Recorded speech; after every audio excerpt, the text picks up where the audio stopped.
Bonsoir à toutes et à tous et bienvenue dans Grand Angle, votre émission de référence qui met en lumière les faits marquants dans notre actualité nationale tout en ouvrant le débat sur les grandes questions de société. Ce soir, notre plateau reçoit une invitée d'exception, Madame Monique Curtis, journaliste et initiatrice du prix Adiatou Ousso, une distinction prestigieuse qui récompense chaque année l'excellence dans le journalisme guinéen. À travers ce prix, c'est toute une philosophie qui s'affirme promouvoir un journalisme éthique, responsable et au service de la vérité et dans un contexte où la profession connaît de profondes mutations. Comment encourager les jeunes journalistes à cultiver la rigueur, la créativité et le sens du devoir? Quelle place pour la presse guinéenne dans le renforcement de la démocratie et de la cohésion sociale? Autant de questions que nous aborderons avec notre invité et ce sera dans la deuxième partie de l'émission. Et puis, dans le focus de ce numéro de Grand Angle, nous irons au cœur d'une réalité préoccupante. L'insalubrité à l'hôpital Jean-Paul II, c'est dans la banlieue de Conakry, une structure censée être un lieu de soins, mais qui aujourd'hui se transforme peu à peu en un foyer des risques sanitaires.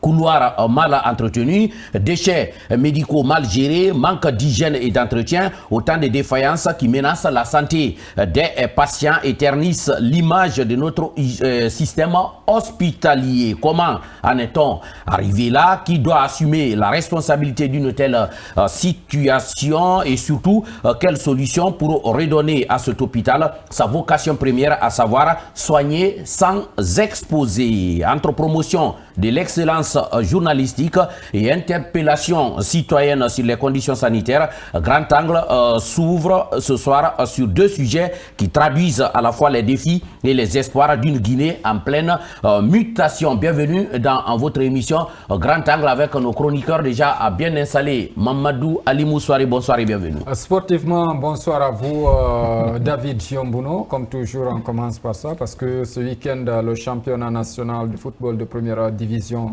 guinéenne doit démarrer avec des matchs phares comme... Il n'y a pas un an que ça a démarré. Moi, je ne sais pas quand est-ce que vous avez fini déjà et puis vous reprenez Club industriel une de autre Kamsar saison. Association sportive de Kaloum et Karfa Moria qui vient de monter en première division jouera contre Louba. Malheureusement, Karfa Moria, c'est dans la haute banlieue de Kankan. Voilà, à Farana. Kankan, c'est la deuxième équipe de Kankan après Kankan. Donc, c'est un championnat qui démarre pendant que le Oroya se déplacera au Maroc pour jouer contre les forces armées royales, phare de Rabat, contre des matchs retour de la Ligue africaine des clubs champions. Et que le AFIA se déplace aussi en Algérie pour son match retour, on le rappelle, à l'aller, c'est-à-dire à domicile, version extérieure. Oroya avait fait un but partout contre les Marocains à Bamako. Et Afia aussi avait fait un but partout contre les Algériens à Dakar. Ce qui veut dire que le championnat commence à un moment où vraiment l'histoire des clubs guinéens en compétition africaine se joue. Vous le savez, aujourd'hui, c'est sur la Guinée qui commence ce championnat après vraiment l'élimination presque totale de ces clubs. Pendant ce temps, si vous prenez les autres pays, les championnats, nous sommes à 5e, 6e, voire même 10e journée. Les joueurs ont les compétitions dans les jambes. Je pense que c'est un peu difficile pour les Guinéens de compétir avec ces gens. Oui, mais ça permet aussi, quand on est éliminé là, de se concentrer sur le championnat. Mais le championnat là, comme ça, il n'y a plus de déplacement. Personne ne va dire. Un championnat qui ne rapporte pas. Et il faut rappeler à la Ligue guinéenne de football professionnel, il faut qu'il fasse revenir la Coupe nationale parce que normalement, c'est à partir de la Coupe nationale qu'on doit désigner le représentant guinéen en Coupe de la Confédération. Tu sais que tout cela c'est lié à des questions d'argent et il y a des clubs qui l'année dernière, la saison dernière, ne voulaient même pas reprendre parce qu'il y avait 30 millions. 80 millions pour un club de première division, ça fait quoi, David? Ça fait rien pour toi, mais pour eux ça fait quelque chose. Les joueurs ne sont pas payés, ils ne viennent pas à l'entraînement. Ok, on ne va pas ouvrir le débat sportif maintenant. Idrissa Cissé, bonsoir et bienvenue. Moi je dormais. Non, il ne faut pas dormir. Parce que vous parlez football guinéen, je ne sais pas quel impact. Je ne sais pas, ça nous rapporte quoi. Nos number one sont en train de compter sur TAS encore, voir si on va être qualifié ou pas. Je me dis, en début d'émission, il faut nous épargner de tels trucs parce qu'on n'a pas de stress footballistique, parce qu'on n'a pas envie de faire des AVC gratuitement ici. Mon bonsoir va au niveau du ministre de la décentralisation, le général, je crois. On a des petits soucis au niveau des mairies. Ceux qui sont dans l'attente, je ne sais pas pourquoi Moussa Kouyaté me regarde, ceux qui sont en phase de préparer des baptêmes, ils vont juste se limiter là parce qu'après, au niveau de ces mairies, on ne peut pas prendre d'extrait biométrique tout simplement parce qu'à la banque, on ne peut pas payer de l'argent. Donc c'est bloqué depuis au moins 3 mois. Le Guinéen ordinaire ne peut pas avoir un extrait. Oui, mais là, c'est le Guinéen ordinaire. Vous parlez des mairies, là. Le maire n'est pas un Guinéen ordinaire. Ah ouais? Oui, il peut aller prendre l'argent. Non, mais non, quand je dis Guinéen ordinaire, c'est nous. C'est vous. Bon, heureusement, ceux qui ont besoin de malheureusement, la commune dans laquelle j'étais, comme vous l'avez dit, le maire est beaucoup plus TikTok, il est beaucoup plus Facebook, il gère sa commune beaucoup plus sur les réseaux sociaux. Voilà. Ce qui n'est pas normal. Oui, je ne sais pas, il pense que c'est normal, lui. Mais après, je me suis posé la question, est-ce qu'il est au courant que dans sa juridiction où il pilote, qu'on n'a pas accès à ces extraits biométriques, mais quand j'ai pensé à la personne, j'ai replié aussi, je suis venu m'asseoir comme tout bon Guinéen, j'attends. Vous attendez d'avoir l'extrait biométrique? Ben ouais. Ok. Je peux faire quoi? Non, je pensais que vous l'aviez déjà. Non, je ne l'ai pas. Je suis allé, on m'a dit, ça fait 2 mois, on ne donne pas, donc j'attends. Ok, on attend quand ils vont lever la mesure, on va s'en approprier. Moussa Kouyaté, bonsoir. Oui, bonsoir David, et bonsoir à ceux qui nous regardent à Firawa, à Tinki Manfra. Ce sont des localités je sais de quoi il s'agit, exactement. Firawa, c'est sur la route Kankan Kissidougou, Idrissa ne connaît pas tellement le coin, et Tinki Manfra également, c'est dans la zone de Kissidougou. Donc s'ils nous écoutent là-bas, là-bas ça travaille bien parce qu'ils sont tellement actifs dans les plaines, voilà, donc il faut vraiment saluer les plaines rizicoles. Exactement, il faut vraiment saluer ces agriculteurs qui sont de l'autre côté parce qu'ils sont beaucoup plus préoccupés par leur d'abat, donc le football, comme Alim a commencé avec cette migraine, ça ne les intéresse vraiment pas. Je crois à celui qui a eu le reflet de Maître Kouyaté loin de moi, il mérite un cadeau. Non, attention Moussa, des fois on est dans les bas-fonds, dans les plaines rizicoles, mais à 16h, 17h déjà, quand on sort de la boue, on se nettoie et puis on est sur les pelouses. Il suffit de mettre un bois par là, un second bois et une trame, ça fait des buts déjà. Le foot, ça ne les intéresse pas. L'équipe préfectorale de Kékédou s'appelle le Makona FC. Alors, mais là, il est dans Kissidougou. Donnez-moi le nom de l'équipe de football de Dingira. On ne parle pas de Dingira. Ça n'existe pas. Ça n'existe pas. En tout cas, j'attends au niveau de la Ligue de football professionnel pour connaître le nom. Le nom de l'équipe de football de Dingira. Moussa, oui, la colle. Non, Dingira, c'est la prière. Il ne faut pas dire ça. Dingira, c'est la prière. C'est là du Marca. Exactement. Et là, il n'a pas compris. Bon, après, il faut pas les ressortir de Dingira. L'Arabie Saoudite s'est qualifiée à la Coupe du Monde. Donc, et là, Marta Labo était un grand prieur. Il aurait dû mettre au monde des enfants qui jouent au football. C'est ce que vous voulez dire. Voilà pour le. D'accord, après. Voilà pour le plateau de notre émission. Ça commence très bien. Dans un instant, on se rend à l'hôpital Jean-Paul II et c'est dans la banlieue de Conakry. Ça sera au compte du Focus. Focus sur l'actualité. Les chroniqueurs du Grand Angle décryptent et analysent les dernières nouvelles nationales et internationales. De la politique à l'économie en passant par la santé, l'environnement et les faits de société, rien n'échappe à notre regard attentif. Avec une approche unique, Grand Angle vous offre une analyse à 360 degrés pour vous aider à mieux comprendre les enjeux et les événements qui façonnent l'actualité nationale et internationale. Les chroniqueurs du Grand Angle vous donnent les clés pour décrypter les faits et gestes qui rythment notre monde. De retour donc sur ce plateau, je rappelle que vous pouvez nous suivre en direct sur l'application RTG officielle, sur notre page Facebook ou la chaîne YouTube Grand Angle ou encore sur www.rtgguinée.info, à différer sur TikTok et Instagram Grand Angle. Pour nous joindre, vous pouvez nous écrire à notre adresse email grandanglertgcoloma@gmail.com. Vous pouvez nous envoyer des messages que nous allons relayer tout au long de cette émission au 627 53 09 99 627 53 09 99. Si vous nous suivez à l'étranger, vous ajoutez le code de la Guinée, le 00224. Tout de suite, place à notre focus. Le focus avec notre réalisateur Alkali Mohamed Keita. On doit avoir les images sordides de l'hôpital Jean-Paul II. C'est dans la banlieue de Conakry. Je commence par vous, Ali Moussa Kouyaté. Je commence par vous. On va à l'hôpital pour se soigner, mais à Jean-Paul II, on a l'impression ces derniers temps qu'on y va pour beaucoup plus prendre des maladies. À Jean-Paul II, actuellement, c'est vraiment pas aller pour se soigner, mais les patients, oui, effectivement, les patients risquent d'avoir d'autres pathologies dans cette on a en image voilà, situé en haute banlieue de Conakry. Vous savez, Jean-Paul II, c'est un centre d'assistance sociale qui relève effectivement du ministère de l'Action sociale, de la promotion féminine et de l'enfance. Hier, on évoquait justement le sujet par rapport exactement par rapport à cet état des faits.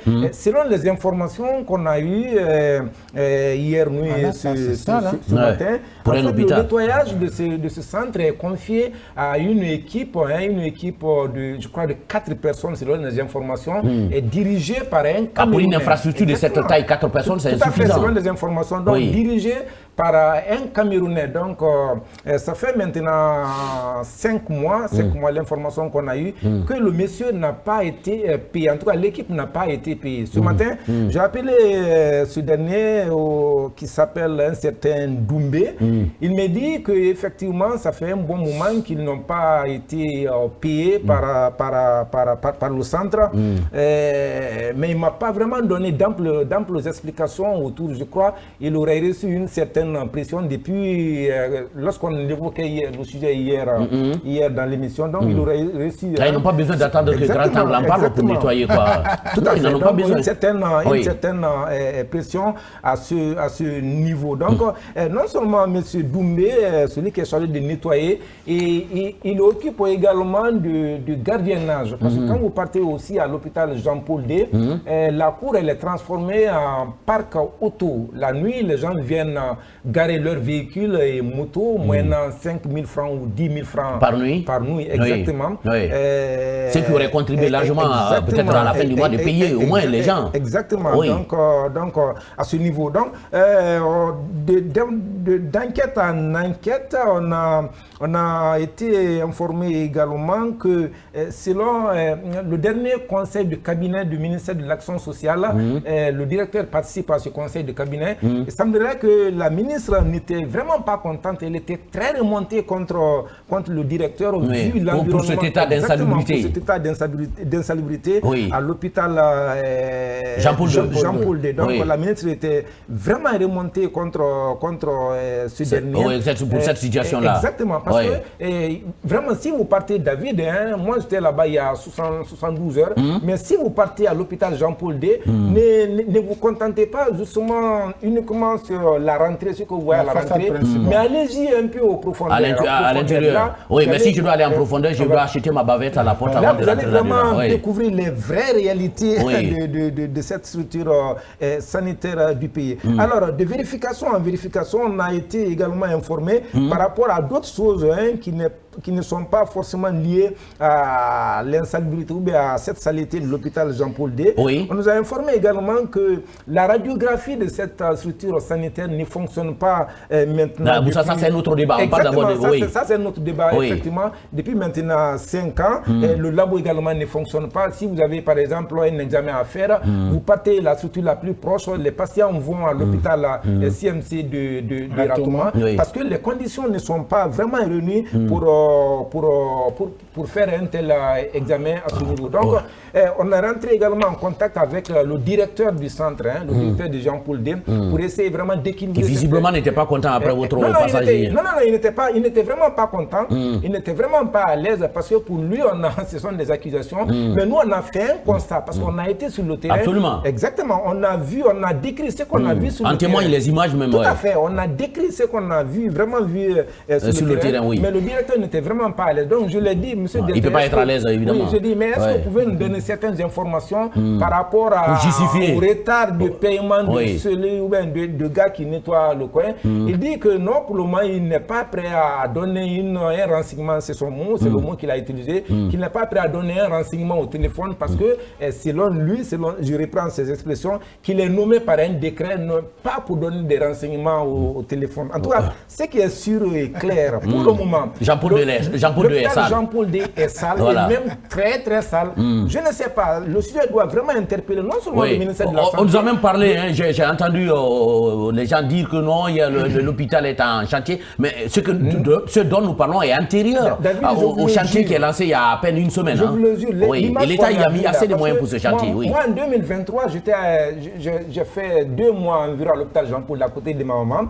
Mais je vous le jure, si vous partez à l'hôpital Jean-Paul D, derrière les salles d'hospitalisation, à ce niveau, il y a des manguiers qui sont alignés, mais vous ne pouvez pas imaginer que nous sommes dans une structure sanitaire où vraiment les patients sont censés quand même d'avoir la santé. Ils quittent à la maison pour avoir vraiment de traitement. Mais si vous partez à l'hôpital Jean-Paul D, c'est tout à fait le contraire. Pourtant, là, c'est parce que c'est un EPA, il bénéficie, des subventions.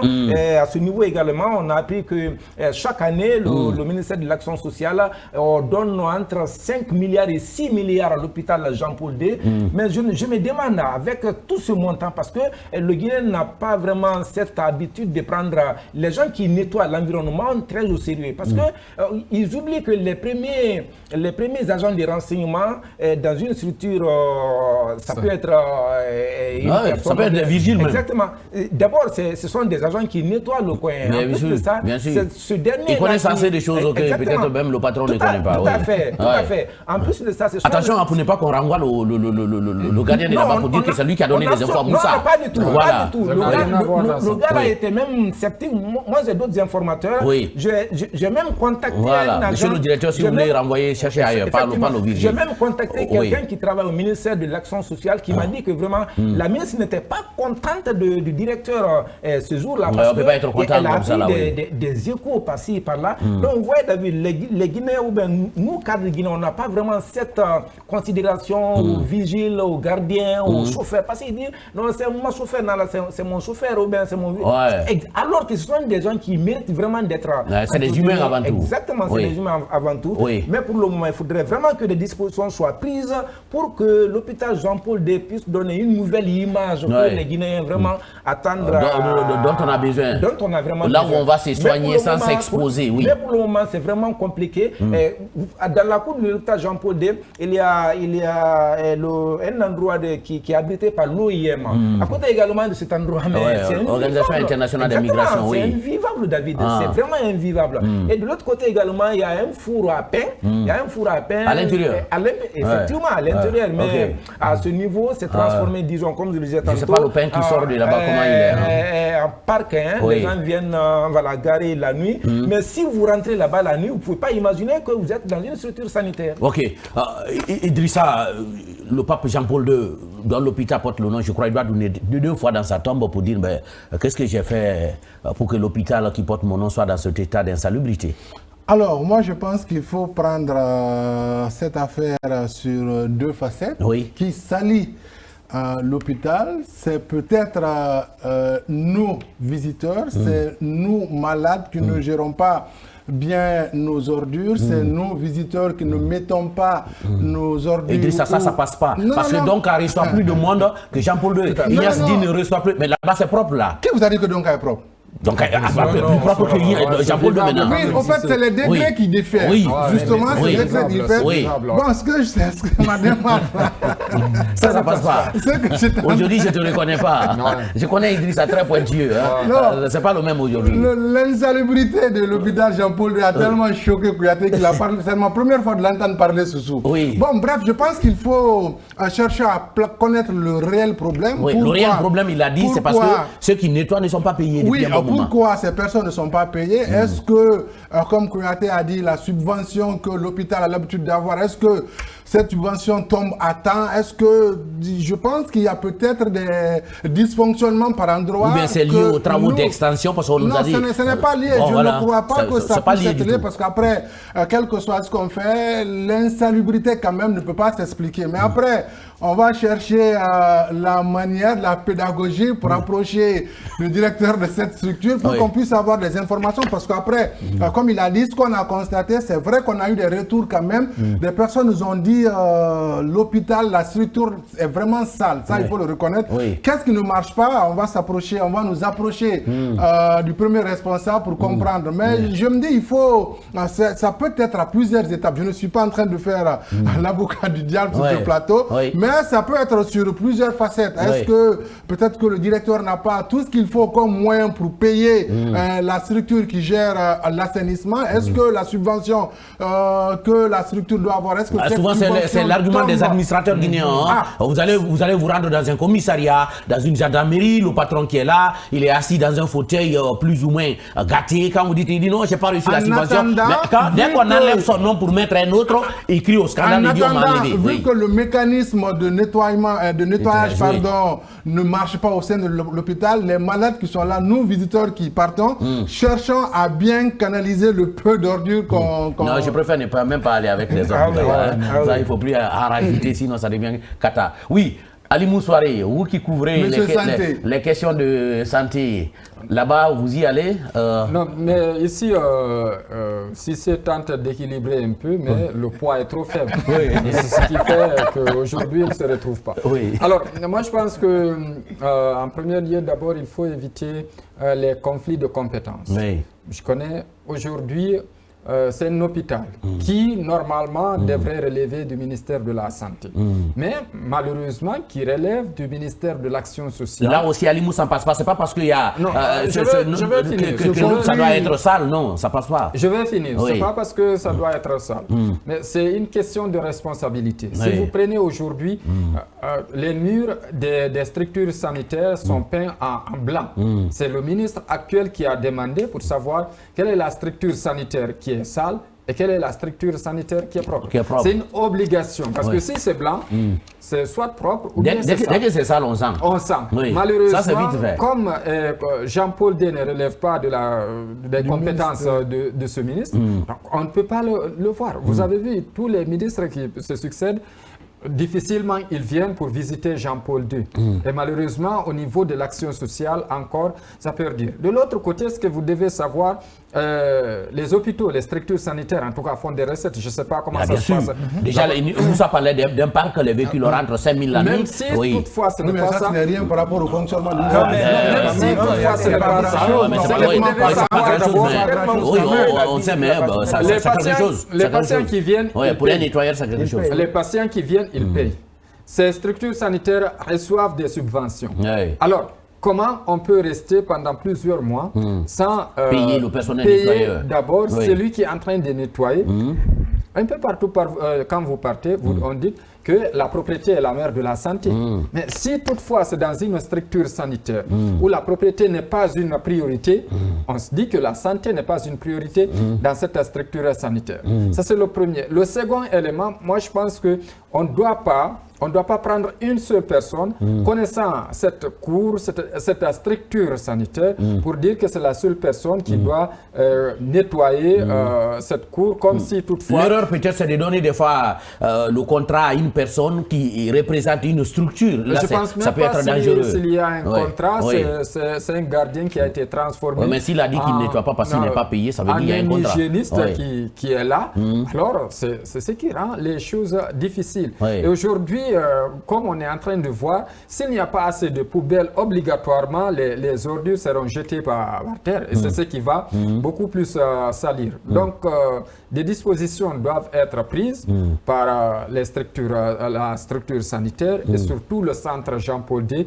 pour vraiment rendre propre. On a vu que certains commençaient à dire il y a une rénovation, il y a l'extension. Même s'il y a l'extension. Là, on a besoin de voir du gravier, du sable, du fer à béton. C'est pas quand même des ordures. Monsieur Yombuno, même si on voit ça, tant qu'il y a des patients à l'intérieur, il faut que la structure soit propre. Le jour que les patients vont quitter, que les bureaux quittent là-bas, on peut se dire oui, c'est parce qu'il y a l'extension, c'est pourquoi on ne balaye pas. Mais tant que ces patients sont là, on doit prendre vraiment des mesures idoines allant dans ce sens. Je pense que les départements aussi doivent regarder de ce côté. Ce n'est pas seulement dire que ce sont des EPA, il faut qu'il y ait des résultats. Il faut qu'il y ait une gestion axée sur les résultats. Et dans les structures sanitaires, la propriété doit être un élément clé et l'élément fondamental. Oui, Ali Moussouari, je vais rester avec vous, vous qui couvrez le ministère de la Santé. Comment se fait-il que Jean-Paul II, on sait que c'est un hôpital, c'est des travaux qui sont faits là-bas, c'est les mêmes travaux qui sont faits peut-être pas à la même hauteur qu'à Donka, à Ignasdine,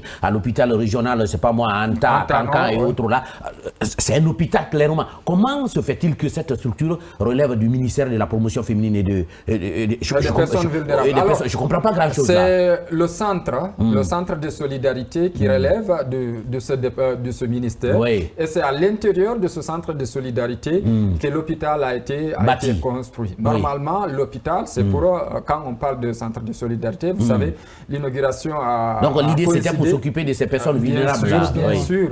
A coïncidé avec l'arrivée de Jean-Paul II. On connaît tous ce que les papes font, en tout cas dans le cadre de la solidarité. De l'humanitaire. Voilà, de l'humanitaire, c'est l'objectif qui est là, derrière. Mais aujourd'hui, ça a été transformé en une structure sanitaire et tout ce qui s'ensuit. Mais le passage là, on n'a pas bien pu gérer le passage d'un centre de solidarité en une structure sanitaire semi-indépendante, on peut le dire ainsi. Ok, donc aujourd'hui le problème est persistant. Je crois que le mieux c'est de nettoyer, sinon l'hôpital Jean-Paul II devient la marque déposée je pense que ça ne doit pas être la seule structure sanitaire. Oui, c'est là où j'allais en venir. En général, Idrissa Cissé, vous avez commencé à citer, vous m'avez posé la question qui vous a dit que donc est propre. En général, les administrateurs guinéens, ils ne s'occupent pas des lieux où ils sont.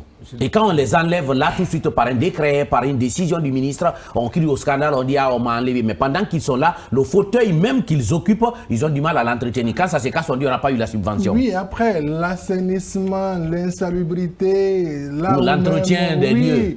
Là où même tout un État n'a pas pu gérer durant une longue période, on ne va pas trop en vouloir aux directeurs qui ont du mal à gérer. Ça n'exclut pas, ça ne veut pas dire, ça ne démontre pas que ça ne justifie pas. Voilà, ça ne justifie pas l'état dans lequel se trouve par exemple le centre de santé, le centre de Jean-Paul II.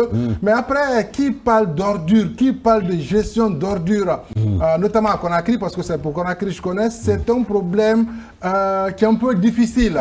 Ce que je veux dire, le fauteuil dans lequel, par exemple, un commissaire de police, un commandant de la gendarmerie, c'est pas moi, un directeur, un chef de cabinet, un secrétaire général des collectivités, le fauteuil dans lequel il est assis, il ne va pas attendre la subvention pour réparer ça, non? Oui, au fait, sauf que la gestion d'une structure sanitaire, d'une direction ne se limite pas simplement au fauteuil. Ça, c'est une manière de parler. Mais après, je me dis, honnêtement parlant, n'oubliez pas que c'est un centre social. Est-ce que si, par exemple, tout ce qui doit être là, comme tout ce qui doit être exécuté comme dépense, est-ce que la structure arrive à tenir? Est-ce que la subvention tombe? Je me dis que c'est des facteurs sur lesquels nous, on n'a pas de réponse fiable, mais si tel n'est pas le cas, ça peut vraiment être un contrepoids contre ces personnes. Cela ne justifie pas quand même l'état dans lequel se trouve le centre, parce que moi, si je n'étais pas tombé sur cette émission, sur ces images, je n'allais jamais comprendre que les images que vous avez montrées venaient vraiment de Jean-Paul II. Oui, Moussa, laissons maintenant Jean-Paul II. On a l'impression que la plupart des cadres guinéens, à des postes où ils ont du mal à entretenir. Et ça ne passe pas comme ça. Oui, quand on est dans la refondation, il faut que chacun s'y mette. Tout à fait, c'est vraiment une réalité. Vous savez, que ce soit à Conakry ou à l'intérieur du pays, partout où vous partez, je pense que c'est vraiment les mêmes réalités. Jean-Paul II n'est qu'un échantillon. Mais pourquoi cela, je reprends encore, c'est parce que les gens ne considèrent pas ceux-là qui entretiennent l'environnement. Ils pensent que vous savez, David, nettoyer, c'est peut-être les gens pensent que c'est facile. On regarde ceux qui le font avec mépris des fois. Exactement. On n'a pas beaucoup de considération. Regardez même dans les départements ministériels ici, vous venez, vous dépassez quelqu'un, ils appellent la part planton. Le gars n'a vraiment aucune considération dans la... Pourtant, ce sont ces personnes-là qui rendent de l'environnement. Il est acteur. Il est acteur vraiment principal. Mais ils ne sont vraiment pas considérés par les hauts cadres. Il faut absolument le dire. Alors, c'est le moment vraiment de les interpeller pour dire attention, il faudrait que nous prenions soin de ceux-là qui nous entourent, qui nous entretiennent, parce que qui nous enlèvent dans la saleté, il faut le dire. Qui nous enlèvent vraiment dans la saleté. Prenons l'exemple sur la RTG ici. Si on fait par exemple 3 jours, 2 jours sans que ça ne soit nettoyé, ça va changer carrément. Tout de suite. Exactement, vous voyez l'image que la RTG va dégager. Donc il faudrait que cela... C'est pourquoi chaque matin, à tous les paliers, les gens sont déployés là pour nettoyer. Les gens qui sont là, il faut vraiment les féliciter. Qui est là, Et chapeau à la DG Makeme Bamba qui met les moyens financiers pour cela. Alors, le ministère aussi. Alors, Ali Moussoiré, on le disait, les cadres, on a l'impression que on regarde à distance la chose publique, mais quand l'argent tombe, là, on prend pour aller réaliser ailleurs. Vous savez, et on achète des fauteuils chers pour envoyer chez soi à la maison, mais le fauteuil sur lequel ou dans lequel on est assis, on a du mal à l'entretenir. Vous avez marché sur ma langue, heureusement qu'elle n'a pas été occupée. Parce que le plus souvent, les services publics sont laissés pour compte. Quand tu viens... Laissés pour compte par qui? Par les responsables. Ok, par ceux qui les gèrent. Par ceux qui les gèrent. Quand vous venez aujourd'hui, vous êtes directeur, ce que vous avez trouvé, si l'État n'achète pas, vous allez dire que vous n'allez pas acheter. Ce qui ne se doit pas. À un moment donné, chaque jour, vous attendez à ce qu'on vous enlève. Et si toutefois vous n'êtes pas prêt à dépenser parce qu'on va vous enlever. Ça, c'est le premier élément.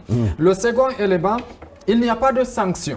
Il n'y a pas de sanction. Moussa parlait tout à l'heure de la colère de la ministre de la Promotion. Ça ne doit pas se limiter à la colère là. Mais il n'y a pas, il faut qu'on arrive à entendre à un moment donné, tel a été suspendu parce qu'il n'arrive pas à jouer, à assumer pleinement ses rôles. Bien sûr. Donc, si toutefois il n'y a pas ces sanctions, chacun fait comme si toutefois c'est public. Vous allez voir que ce soit les écoles, les hôpitaux et tout ce qui s'ensuit. On fait aujourd'hui, je suis là, demain je ne suis pas là, donc c'est pas la peine de m'y mettre. Je prends ce que j'ai à prendre, ma chance, et puis je vais quitter. C'est ça le problème. Il faut qu'on arrive à tenir nos bureaux comme nous sommes en train de tenir nos maisons. Tant que plus que d'ailleurs, parce que c'est là où on prend de l'argent, c'est là que ça sort.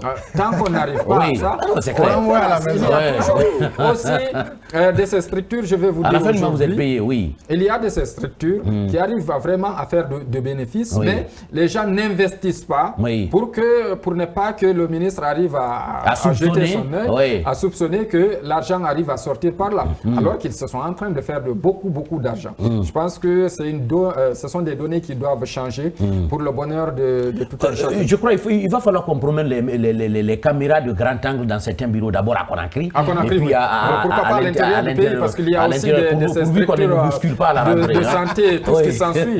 Je pense que nous allons initier. Il faut qu'on fasse le tour dans certains départements ministériels, le gouvernorat de la ville de Conakry, pour voir les mairies. Idrissa parlait tout à l'heure de l'argent qui ne soit pas. On va voir comment ça se fait. Nous sommes dans la refondation, il faut que chacun s'y mette. Voilà donc ce qu'on pouvait dire par rapport à cette situation à Jean-Paul II qui se trouve aujourd'hui dans un état d'insalubrité qui inquiète. On y va pour se soigner. Mais désormais, on risque d'en sortir avec des risques sanitaires. Dans un instant, on va parler du prix à Diatousso. Mais avant là, la pub.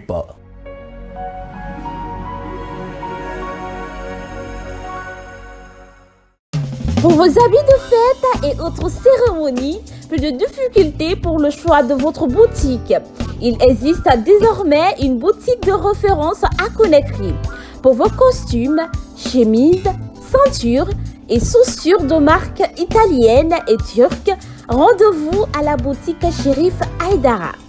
À la boutique Chérif Aïdara, vous trouverez également des cravates, des nœuds papillons, des foulards de cou, des pochettes, des sandales en cuir, des tapettes et des ensembles d'âmes à prix défiant toute concurrence. La boutique Chérif Aïdara, c'est à Kaloum, quartier Monképa, 5e avenue derrière la DPJ. Pour tout contact, appelez au 626 41 73 43 662 57 11 70. À Chérif Aïdara, le pari des sapeurs est gagné.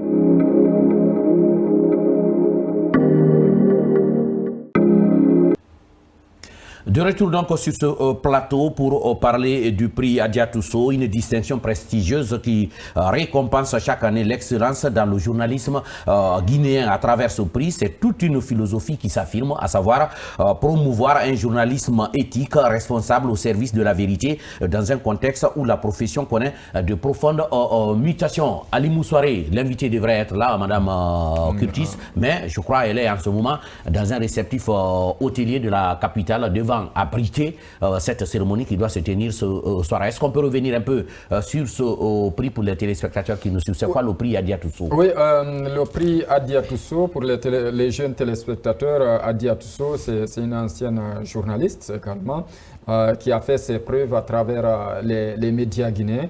C'est pourquoi le prix porte symboliquement son nom. Et nous sommes à la 8e édition, il y a eu 7 éditions, mais les 2 années passées, le prix n'avait pas été organisé, compte tenu, en tout cas selon l'initiatrice, des difficultés financières. Donc c'est cette année que nous allons lancer la 8e édition. Et cette 8e édition a une particularité parce que d'abord, il y a ce thème qui dit, c'est hommage au courage des femmes de médias, informées, résister, exister. C'est ça le thème. Informer, résister, exister. Et au cours de cette cérémonie, quand même, ils ont mis en valeur 100 femmes. Et également, il y aura... Le prix n'est distingué qu'aux journalistes femmes. Oui, c'est bien ça. Aux journalistes femmes. Donc pas seulement des journalistes, des techniciens. Voilà, des femmes de médias. Donc, il y aura 10 lauréates qui se verront décerner quand même des certificats et des prix. Allant dans ce sens, comme on l'a dit, il y aura les journalistes, il y aura les techniciens, les caméramans, des preneuses de soins, etc. Chacun dans son métier, en tout cas, se verra décerner un prix par rapport au travail qu'il est en train de faire. Et avant, je pense qu'à travers des campagnes de communication, la structure organisatrice a mis en avant, c'est-à-dire la valeur de ces femmes, à travers des parcours, des biographies des femmes qui ont gagné, qui ont remporté le prix Adiatousso, et d'autres femmes aussi qui sont en train de travailler dans l'ombre. Alors, l'objectif, c'est quoi? Vous le savez, selon en tout cas Monique, avant, on ne confiait qu'aux femmes aux éphémérides, ou bien aux questions des femmes, l'action sociale. C'était des sujets très légers comme ça. Des sujets très légers. Et que les femmes, quand on parle par exemple de la politique, de l'économie, du sport, ce n'était pas... Ou de l'environnement, qui sont des sujets qui... il de faut santé, beaucoup plus pousser, des enfants, c'est ce qu'on donnait. Mais quand c'est la politique, quand c'est l'économie, on ne confiait pas ces sujets à ces femmes. Donc il faut aujourd'hui que les femmes arrivent à oser et que ces femmes aussi... Il faut franchir maintenant un palier, et que ces femmes soient capables d'animer des grandes émissions, des émissions de débat. Donc, je pense qu'aujourd'hui, même si toutefois on ne va pas dire l'objectif est atteint, mais aujourd'hui, le métier... Il y a un pas de franchi déjà. Un pas franchi parce que le métier se féminise. Et également, aujourd'hui, on voit des la preuve femmes. Déjà, grand angle, il y a une dame qui anime vaillamment l'émission. Il y a beaucoup de femmes aujourd'hui qui arrive à faire des preuves depuis que la DG est venue. Elle-même, elle prend le courage de mettre au devant ces femmes. Parce que c'est la deuxième fois que je pense que la RTG arrive à avoir une directrice femme. Et beaucoup de médias aujourd'hui... Il y en a eu, je crois, avec... c'est Makeme. Il y a aujourd'hui des médias où les femmes occupent quand même des postes stratégiques et des postes de responsabilité. Je pense que la tendance est en train d'être un peu renversée. Nous saluons, même si toutefois c'est en notre défaveur. Ah, c'est la question que j'allais poser. La tendance est en train d'être inversée. Est-ce que c'est les femmes qui font des efforts ou bien c'est les hommes qui reculent? Bon, on lance beaucoup plus les femmes et aujourd'hui le métier se féminise. Il y a beaucoup plus de femmes que d'hommes. Je ne sais pas si c'est parce qu'on ne peut pas être riche avec le métier. Idrissa n'aime pas entendre ça. Et je me tourne justement vers lui. Idrissa, cette discrimination, je voulais dire comme ça, parce que le prix ne distingue que les femmes qui sont dans le métier de... C'est une discrimination, mais je crois ces femmes elles sont souvent dans l'ombre, elles font assez de choses, et je crois que ce prix récompense un peu leur mérite aujourd'hui. Non, je crois, moi j'ai eu la chance un peu d'échanger avec l'initiatrice de cet événement. Oui, je crois, l'idée est venue de là. Il faut reconnaître au début, en tout cas au moment où nous-mêmes, c'est encore récent, au moment où nous on venait dans des rédactions, chaque fois qu'une dame se présentait, c'était horoscope, c'était la page éphéméride, c'était les faits divers. Le plus souvent, les femmes, on n'envoyait pas ces femmes sur les sujets pertinents, sensibles, brûlants, voilà, comme vous l'avez dit. Mais je crois que ce prix a permis de montrer à ces femmes qu'elles ont aussi leur place dans des rédactions, que leur place ne se limite pas seulement à faire le petit déjeuner pour les chefs qui viennent ou à descendre que sur des marchés pour les prix des condiments et tout. Ce n'est pas leur rôle. Tout ce que, en fait, c'était ça, je crois, l'idée. Tout ce que les hommes peuvent faire, loin de créer une rivalité, si vous voulez, entre les deux, mais qu'on dise que la femme seulement, ce n'est pas la technique. On connaît ces femmes aujourd'hui qui sont GRI, qui peuvent faire presque tout ce que votre place ici, si vous n'êtes pas là, c'est une dame qui est là. Autour de cette table, on a des chroniqueuses ici qui sont, voilà, qui sont à la hauteur exactement. Justement, ce prix a permis à ces femmes de se sentir en confiance, surtout dans des rédactions. Parce qu'après, dans la salle de rédaction que j'ai rallié soirée, quand une certaine Buntourabi, je prends juste le nom comme ça, arrive avec le prix Hadja Tousso, ce n'est pas n'importe qui est là.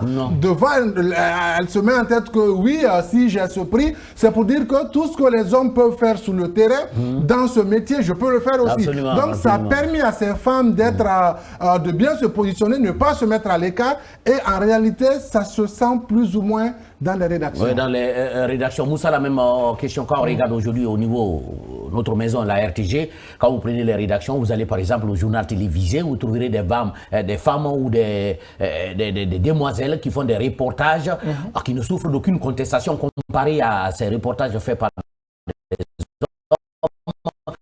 Et vous prenez par exemple la rédaction du journal Paris, quand vous avez Idiatou en face, avant de mettre un mot sur papier, il faut réfléchir.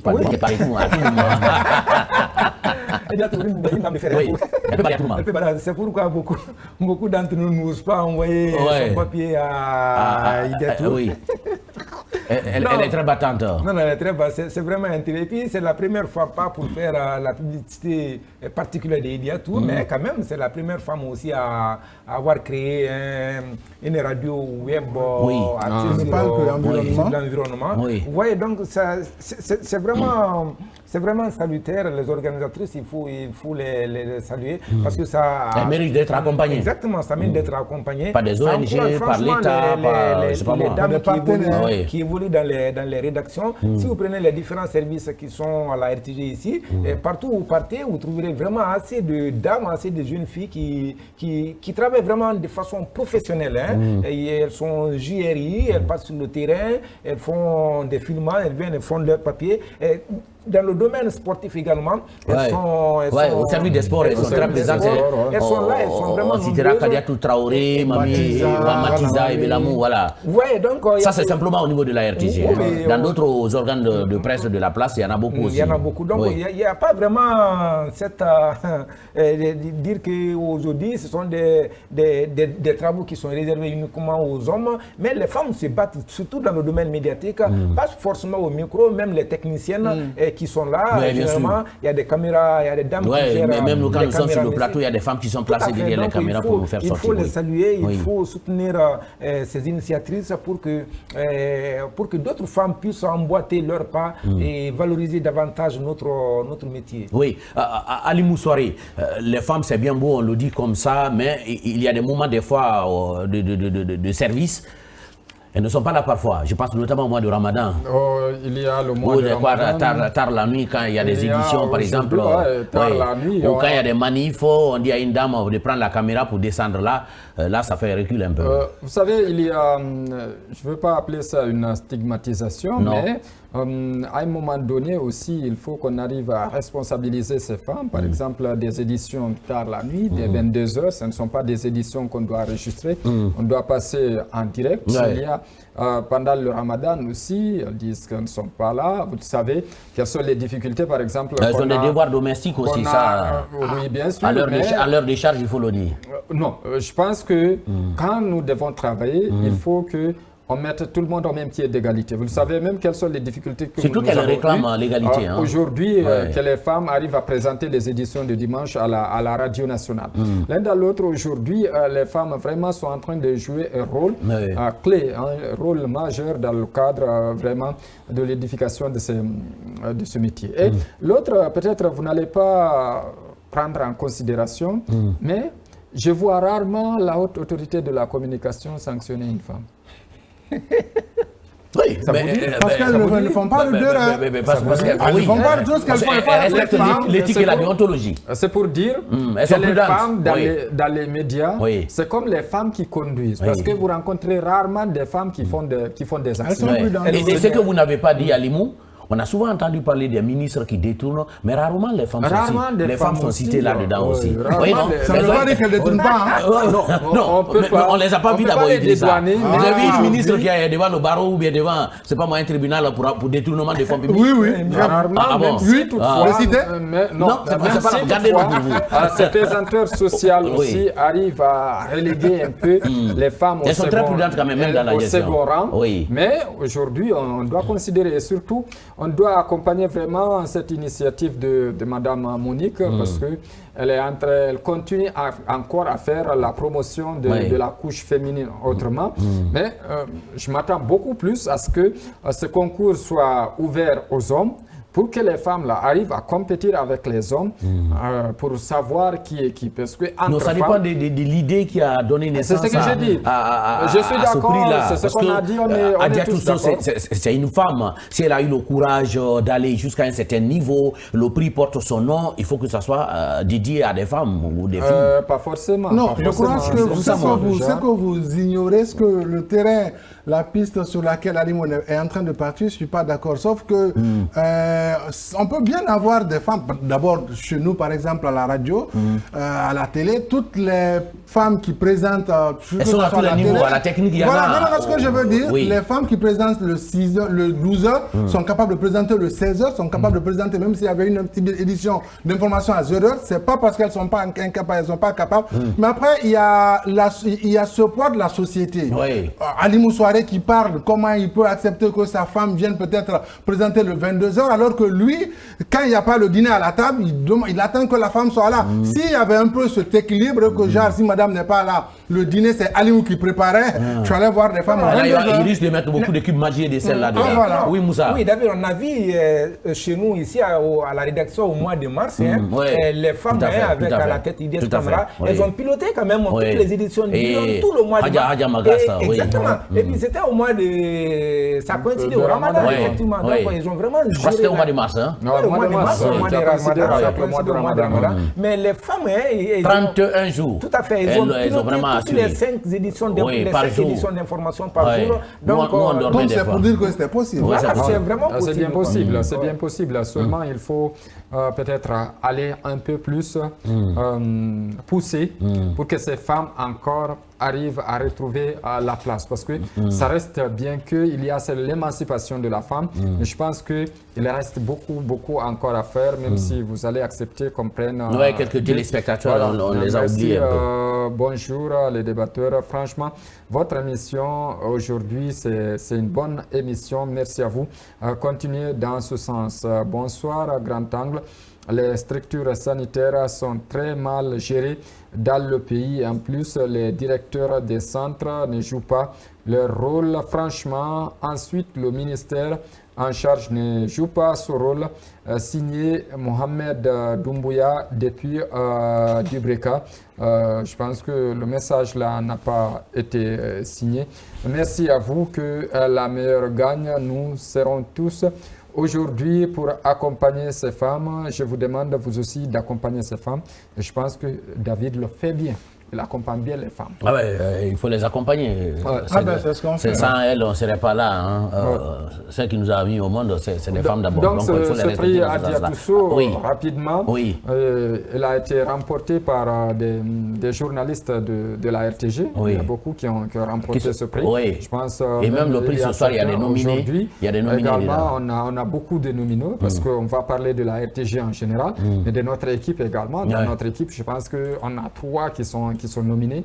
C'est beaucoup. Voilà pourquoi le plateau est aujourd'hui 100% masculin. Le plateau est masculin. Et je pense qu'il y aura certains parmi nous aussi qui vont accompagner nos collègues pour vraiment remporter ce prix et surtout voir que l'émancipation de ce prix. Voilà. Alors, Moussa Kouyaté, si on voit aujourd'hui ce que font les femmes dans nos rédactions, est-ce que ça veut dire qu'il y a une prise de conscience ou bien c'est l'évolution même du métier qui l'impose aujourd'hui quand on voit les médias occidentaux, des femmes qui présentent, des femmes qui font des reportages, que ce soit l'audiovisuel ou encore l'audio tout court, on voit que les femmes se battent. Est-ce que c'est une comparaison ou bien c'est l'évolution même qui pousse les femmes en Guinée à aller beaucoup plus en profondeur avec... Je dirais que c'est vraiment les deux parce que les femmes, malgré, on le dit souvent qu'il n'y a pas égalité entre hommes et femmes, mais souvent il y a cette petite... Aujourd'hui, il n'y a rien qu'on peut faire, en tout cas dans le métier, que la femme ne peut pas faire. Non, pas du tout, pas du tout. Et si vous suivez justement les médias étrangers, la plupart des présentations, surtout à la télé, ce sont quand même des dames, des dames qui sont majoritaires. Qui assurent très bien. Exactement, qui assurent très bien. Et souvent, les politiques que la plupart des rédactions adoptent, quand c'est une femme qui présente, il y a beaucoup plus d'audience que quand c'est des hommes qui présentent. Parce qu'à ce niveau, il y a 2 facteurs. Et non seulement la beauté naturelle de la présentatrice, son timbre vocal. Exactement, son mode vestimentaire. Tout ça, ça peut attirer le public à vraiment suivre les éditions. Je vous donne juste un exemple. Ces derniers temps, France 2 a remercié une de ses présentatrices phares, Anne-Sophie Lapix. Donc, à la place d'Anne-Sophie Lapix, c'est Léa Salamé qui est venue. Mais avant que Léa ne prenne vraiment le fauteuil, il y a eu toute une, disons, battage médiatique, publicité, comme si les gens étaient vraiment hâte. Tellement pressé à voir c'est Léa qui va prendre la place. Exactement, Léa Salamé à la tête de 20 heures de France 2. Donc, vous voyez, quand c'est vraiment la dame qui présente, la femme qui présente, il y a beaucoup plus d'attirance au niveau de nous publics de suivre vraiment ces belles présentatrices. Voilà. Prenons l'exemple sur la RTG ici, quand c'est les Oumou Touré qui présente avec son teint naturel, Kadia Toukaba qui présente Oui, et son timbre vocal. Exactement, Médine qui présente notre Adia. Vous voulez dire qu'il y a beaucoup plus de gens devant la télé. Exactement, il y a beaucoup plus vraiment voilà, sacré Moussa. d'audience côté, surtout il faut les carrières là-bas. Donc il faut les féliciter, il faut les encourager. À emboîter vraiment, à continuer dans ce sens. Idrissa, je crois le prix c'est juste à titre symbolique, c'est une distinction symbolique, peu importe l'enveloppe, mais ce prix devrait créer la concurrence entre les femmes, non, de tous les médias, même si on appartient à un même média. Non, pas que les femmes, parce que ce que je vous ai dit, au fait, normalement dans la logique, dans l'idée des organisatrices, ce n'est pas créer une confrontation, une rivalité entre les femmes, mais c'est de pousser ces femmes à donner le maximum. Parce que quand tu sors le maximum de ce que tu as, forcément tu n'es pas trop loin de Halimout qui présente à toutes les éditions. Je me dis c'est un peu cela l'idée, amener ces femmes à se mettre en tête. Si j'ai remporté ce, parce que après c'est pas comme on le dit même à la technique, ce n'est pas juste des pouces-boutons qui sont là, il y a des dames qui sont à la technique qui gèrent mieux que des hommes. Il y a des femmes aujourd'hui dans ces deux rédactions chez nous qui sont carrément mieux qu'au-dessus que certains hommes. Donc, on me dit, l'idée, c'est de prouver à ces femmes que leur place dans des rédactions, ça ne se limite pas seulement à écrire des trucs sur les choses sur Internet, faire la page éphéméride, faire les horoscopes et tout, parce que normalement, d'habitude, c'est la femme dans des salles de rédaction se résumait seulement à des rubriques. Dès qu'on a une stagiaire qui dit, tu penses déjà à quelle rubrique? L'idéal, c'est de briser cette chaîne et que les femmes se mettent en tête tout ce que les hommes peuvent faire dans des salles de rédaction, qu'elles peuvent le faire aussi. Elles peuvent le faire. Oui, mais Ali Moussoiré, au-delà du fait que tout ce que les hommes font, les femmes pourront le faire. Mais si par exemple, je dis ça les yeux fermés, Mariam Kamara qui fait par exemple, qui anime cette émission en tandem avec moi, si par exemple Mariam prend le prix, demain, Marie-Angélique voudrait bien avoir le prix, donc ça crée la concurrence forcément. Ça crée la concurrence, mais beaucoup plus l'émulation. Oui. Parce que l'émulation, je préfère. Voilà, les deux sont là. Elle sera contente. Et l'année prochaine, elle va dire que. Mais pourquoi si elle a eu, pourquoi pas moi? Voilà, qu'elle va se donner à fond pour vraiment gagner et mériter le prix. Alors, aujourd'hui, ce prix à Diatousso vraiment touche tout le monde parce que il y a même les femmes qui sont à l'intérieur du pays parce que certaines structures c'est beaucoup plus les femmes qui sont à Conakry et qui sont écoutées par certains médias, on va dire grands médias, certaines obédiences. Voilà, donc aujourd'hui ça touche même à l'intérieur du pays, ces femmes qui sont en train de travailler. Il y a eu des femmes qui ont été correspondantes ou qui sont des correspondantes qui sont en train de travailler comme les autres, mais également il y a ces femmes qui travaillent dans ces radios de proximité qu'on appelle la radio rurale ou communautaire, qui arrivent vraiment à garder l'audience, qui sont capables aujourd'hui de faire tout ce que les hommes sont en train de faire. Donc, une fois encore, le prix, le fond et la forme, c'est bien. Nous encourageons et nous félicitons. On se dit que l'année prochaine, Monique et son équipe, et tous qui sont nominés, seront à l'intérieur du pays. Pourquoi pas à Zérékoré, Kankan, Labé ou Kindia, pour aller vraiment célébrer ça avec ces femmes à l'intérieur du pays, prouver ce que ces femmes sont capables de faire. Ça, c'est le premier. Le second aspect, je pense qu'on peut profiter de ce prix également pour accompagner, pour faire des formations, parce que le journalisme, le métier est en perpétuelle évolution. C'est la formation régulière. C'est la formation il faut tous les jours. Mettre le logiciel à jour. Profiter de l'occasion. 3 jours avant, une formation de ces journalistes. Et après ça, accompagner les lauréates pour faire aujourd'hui le journalisme. C'est là où on rencontre rarement les femmes. L'enquête. Les journalistes femmes font moins d'enquêtes que les hommes. Peut-être c'est ce qui fait également que ces femmes prennent moins de risques que les hommes. C'est pourquoi les projecteurs de la haute autorité de la communication sont beaucoup plus braqués vers nous qui sommes téméraires, que les femmes. Donc le journalisme enquête et les magazines également, à part par exemple ce que Idiatou vous l'avez dit en train de faire, faire les magazines, des grands magazines, qu'on peut encourager ces femmes à y aller. Oui, en 3 minutes, on nous fait signe que nous sommes un peu très proches de la ligne d'arrivée.